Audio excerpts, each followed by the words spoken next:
Hello and welcome to another edition of the China in Africa podcast. I'm Eric Olander, and as always, I'm joined by Cobus van Staden of Wits University in Johannesburg, South Africa. A very good afternoon to you, Cobus. Good afternoon. Cobus, the other day I was walking down the streets of Shanghai, and I saw a big sign in a restaurant saying, fresh South African abalone. And that is not a good sign. Because when you see in Shanghai, when one restaurant is really advertising that, you know that there are 100 others also doing it. And if in Shanghai they're doing it, in Hong Kong they're doing it, in Hangzhou they're doing it, and really in all of the major cities. And abalone is one of those delicacies, those foods that Chinese restaurants and really they just prize, and it's extraordinarily expensive.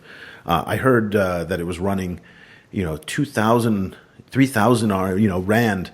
In the equivalent of 3,000 rand, or I don't know how much that is in dollars, but in Hong Kong restaurants. And so it brings up this issue that whenever there is a demand for a Chinese food product of some kind or natural resource that is in Africa, organized crime, illegal sourcing of it, nefarious, sketchy things are usually very, very close behind. And so abalone we're going to talk about today, and we're also going to talk about how the trade in abalone is also touching into the trade in, of all things, donkey skins. How are those two connected, Cobus? Well, all of this is mafia connection. So the trade in abalone is one of the oldest trades in illegal wildlife products that actually comes a little bit before a while before the flowering of the ivory trade, for example. And so since I was a kid, I remember seeing reports about the smuggling of abalone, and then also the same gangs then being related to the drug trade. And so it's organized crime is the link. Kind of as organized crime is finding new products and new markets in China, they tend to move over into new areas in South Africa. But how that actually works, remains a big mystery to me. Well, let's get a little bit of insight on that from somebody who's been covering it. Kimon de Greef is a freelance journalist from Cape Town, South Africa. He's been writing about environmental crimes, the gray market trade, immigration, illegal immigration, and conflict over natural resources. I've been, pleased to be a source for him in some of the work that he's done. Some of his work has been featured in Al Jazeera, in Vice, and the Mail and Guardian in South Africa, among many, many others. So, Kimon, thank you for joining us, and welcome to the show. Thanks for having me. Let's talk about this, this black market trade in abalone. First of all, maybe before we get into the details of it, talk to us a little bit about abalone and why some people say abalone, some people say abalone. We'll go with abalone for now. I think it's an American-British difference. Okay, I say abalone, but you say abalone. We'll tomato, right?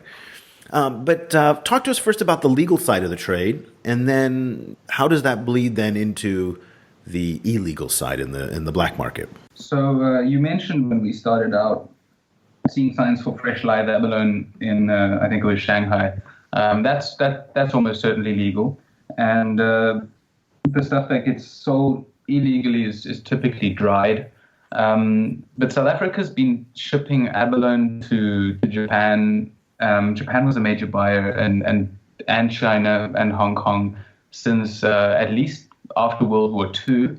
There was a pretty big legal fishery on the coast south of Cape Town, and they went through a kind of bit of a boom and bust. I think in the 70s they overharvested. They were taking in over 2,000 tons a year, all for the export market. But abalone was exceptionally abundant. So old divers who used to recreationally dive or dive abalone report sort of cobbled street style densities of this big shellfish blanketing the reefs as far as the eye could see. But even with that, it's a slow maturing, broadcast spawning shellfish. And so in about the 70s, the legal trade went into a period of quota cuts for the first time. And I think by the 1980s, they had a pretty stable fishery where they were taking out 600 to 700 tons a year, making adjustments according to what the fishery scientists were saying. And that pretty much lasted until the explosion of poaching, which kind of started in the 70s and the 80s, but really took off in the 1990s to the point where well over 2,000 tons are getting shipped every year now from South Africa. It's up to about 3,000 tons a year. And that's more than 10 times the total legal catch. One of the things that always puzzled me about the abalone trade is why, whether it's impossible to do any form of aqua farming with abalone, or must the abalone be wild and therefore subject to falling wild stocks, or is it possible to do any form of abalone farming? Oh, it's very possible to farm. It's the fastest growing sector, aquaculture sector in South Africa. It's worth I read a figure yesterday that it's worth over $70 million a year. I wasn't sure if that was including kind of indirect economic activity in terms of employment and stuff. And right now I have 2 dried farmed South African abalone on my desk that I bought in Hong Kong. So there is a large growth in farming, and there. I mean, I'm not an aquaculturist. I believe, as with any aquaculture, it's capital intensive and quite technical, but they are producing tons and tons every year. But there's still a market that's way in excess of what South Africa's tiny legal abalone fishing sector and farm sector provides. So that gap is made up of poached wild product. So to put a kind of a finer point on that, is there the potential, if South Africa really scales up their aquaculture, to eventually overwhelm that poaching market, or is the market for poached abalone this kind of unique thing that will always survive? Well, it won't always survive, because eventually the wild abalone resource will run out. It's been much more resilient than some fishery scientists were predicting commercial extinction of abalone more than 15 years ago, and it's still kind of astounding that divers are pulling out pretty large abalone from areas that have been dived illegally for more than 20 years. But inevitably, that the level of fishing cannot be sustained. So that's not always going to be the case. What the kind of total market size for abalone is something I don't really know, but I was in Hong Kong recently, and there's a staggering volume of abalone on sale. And my understanding is that with the growth of the middle class in China, there's and sort of aspirational tendencies towards status foods in Cantonese cuisine. I understand that market is growing, and so definitely by the time our wild resource is no longer viable, whenever that is, I don't know if farming will be able to scale up quickly enough for that, and I believe the market will be there anyway for a diver who wants to slip in and steal a few shells. That brings up a very interesting point. You were just in Hong Kong. Have you spent any time in China either? Well, I went up to Shandong province, where the donkey skin ejiao, my pronunciation's terrible, where the donkey skin manufacturing industry is concentrated for 3 days. But other than that, no. Okay. It was all based in Hong Kong. Well, it brings up a very good point, and you've been covering and studying wildlife issues and conservation for quite some time, and it brings up this question of whether or not there's anything that will be able to keep up with Chinese demand. So no matter how many donkeys there are, no matter how many pangolins there are, no matter how many abalones there are, it still will never be enough for this population of middle-class consumers who, again, they don't necessarily understand where the products come from, just the same way that the average American Walmart consumer doesn't understand where those T-shirts come from or the toys come from. They just go to the store, they buy it, and they assume the best.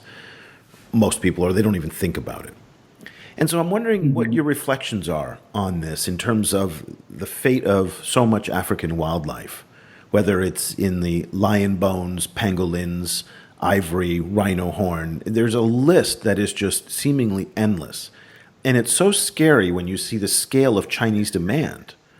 And I'm not really sure there's that much that can be done about it because China is such a vast country. Africa obviously has a lot of poverty issues, so there's going to be an ability to create a black market if you want to. And there will not be the necessary enforcement or consistent enforcement across the continent. So there will be a way to get this out. What's your thought in terms of the sustainability of this, of what's going on today? So I want to answer your question by initially not answering your question because, and I'll explain why. So reporting on this story, the Abalone story in particular in South Africa, has taught me over the years that there's an immense xenophobic pushback against China in South Africa, which unfortunately much of my reporting ends up being incorporated into. And that's not something that I really want to stand behind. So there are huge issues with China's spreading resource footprint and the lack of checks and balances on its staggering number of supply chains, no doubt. But within the context of South Africa, there's a bigger, more important story for me as a journalist here, which is reporting on how and why the magnitude of illegal trade in abalone that we're seeing has managed to evolve or been necessary to evolve. And people in South Africa, instead of engaging with some of those sometimes uncomfortable discussions, are more comfortable playing a blame game on China. So I'm happy to discuss both sides because they're both important parts of the story. But abalone is found in many other countries besides South Africa. There's abalone in Australia, the United States, and there's abalone poaching in those countries. But it tends to be what poaching was in South Africa 25 or 30 years ago. Small groups of opportunistic kind of guys, as far as I understand. Not what we have here, which is wholesale, extensive, syndicated illicit trade that ends up becoming a major component of marginalized coastal fishing communities, for example. So there's really kind of this perfect storm in South Africa where the conditions were so ripe for illegal trade to establish. And you said it in your question that similar conditions exist across the continent. And until we start discussing those, to me, it's almost irrelevant what China does or doesn't buy, because those conditions are there and I'm going to be waiting for somebody else to come and make a buck off it. I don't know if I'm making no, you are. sense. And Cobus, let me put a question to you and your observation on this, because you and I for the past 8 years have been talking about Chinese demand for one African wildlife product after another, and with the exception of ivory, for the most part, it hasn't gotten really much better. Do you think it's a supply or a demand question? That is, should we count on the Chinese to crack down, or should we count on African governments to take better control of their customs service, their environmental protection? What has to happen in order for this balance to set in so that we don't have the disequilibrium that we have today where Chinese demand is just sucking up so many African products, illegal or legal, but to the detriment of the environment? I tend to go with Kimon's, like the way I understand Kimon's kind of perspective on this is that it might not be enough to just simply look for mechanisms either on the African or the Chinese side. I think that generally the Chinese side tends to be better with implementing these kind of mechanisms, as we've seen with the domestic ivory ban that's coming up. The issue seems to me that we need to ask a lot of very hardcore questions in Africa about why each time this kind of demand comes up in China, there's a kind of a mafiaizing organized crime response in Africa. It's something that goes deeper than simply the mechanisms that are not in place in African states or customs or ports. It's something to do with that has to do with African societies. And I think kind of simply thinking of Africa as a place that's being robbed and not as a place that's actively complicit in the exporting of these resources, that is where the problem lies. Kimon, I don't know if you agree. Yeah, for sure. I mean, just the important part of this discussion when it comes to abalone is that it probably is by an order of magnitude in some places the largest sort of employer in coastal areas where fisheries policy and other kind of employment options are actively excluding people who have earned a living from the sea. Now, the story is bigger than that, and there's organized crime involvement, and there's all sorts of greedy profiteering happening. But the guys going into the water to take the abalone out, that starts this long black market journey onto a plate in Hong Kong or further, is often motivated by short-term economic desperation. And just last week, I reported a story here where I was speaking to divers who swim 3 kilometers out to an island in the town of Gansbaai, which is marketed as the great white shark capital of the world. They do shark cage diving. And these divers swim out to the island for abalone and back, crossing sort of arguably the most dangerous shark waters in the world.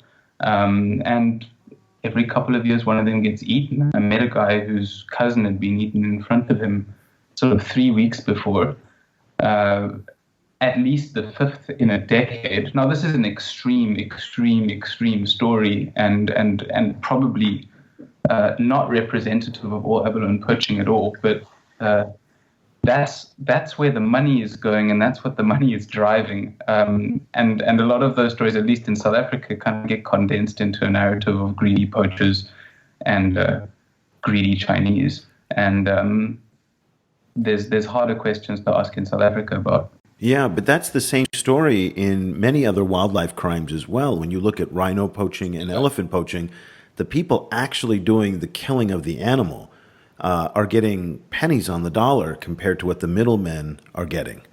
And in very much, it's like the drug trade as well. The guy selling the crack on the corner, or the cocaine or the marijuana, is making 4%, if that, on the total sale.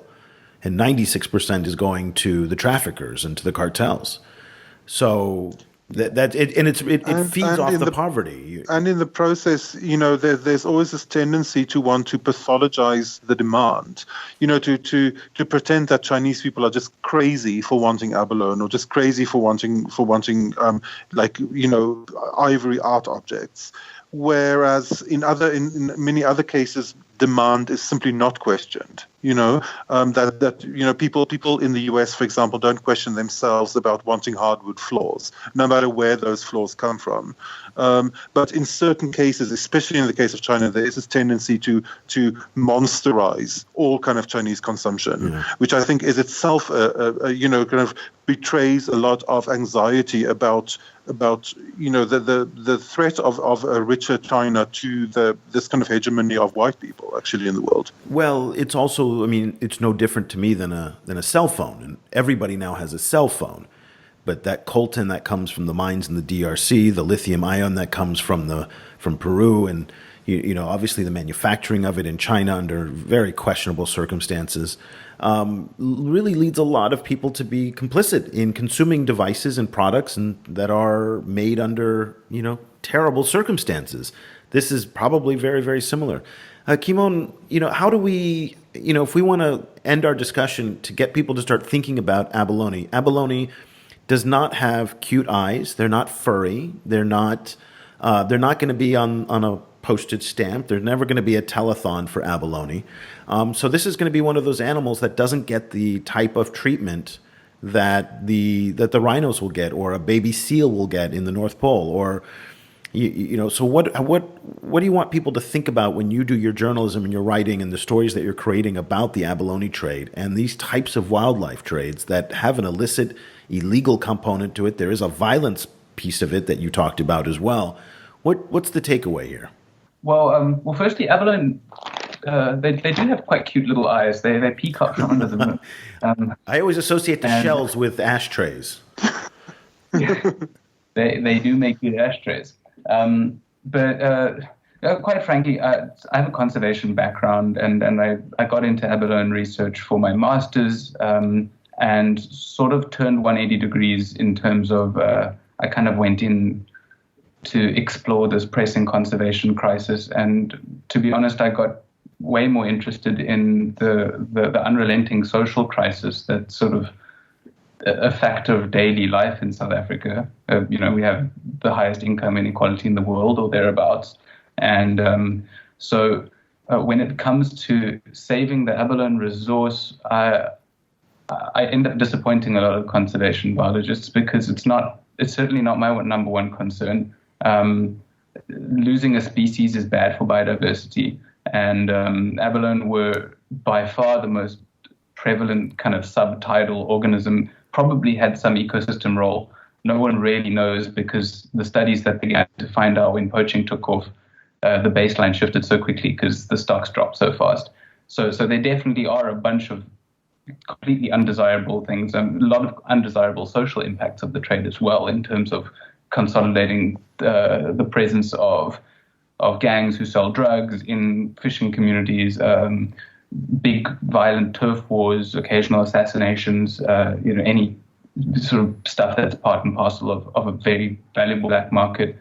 But when I do this reporting, I like people to walk away with a little bit more understanding of the context that the trade happens in, and by reducing it to a story of greedy Chinese and greedy poachers, I think not only we do a sort of disservice to sharing the story, but we also lose out on the actual story, which is remarkable. And that's why I keep writing about abalone, because I think it's completely bizarre that economics and politics and culture combine in this insanely globalized trade of a shellfish, an obscure shellfish from South Africa that ends up going through this convoluted smuggling kind of network and ends up on a plate somewhere halfway around the world, without focusing on the full dimensions of that story, including how the illicit trade in that has become established in this particular country way more than any other.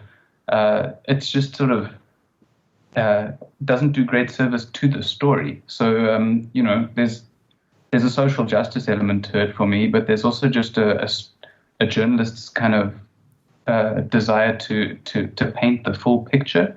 In terms of fixing this trade, there's one thing that people are talking about, which has some potential, and that's reseeding wild stocks with abalone grown in farms. So taking little baby abalones back and putting them on the rocks.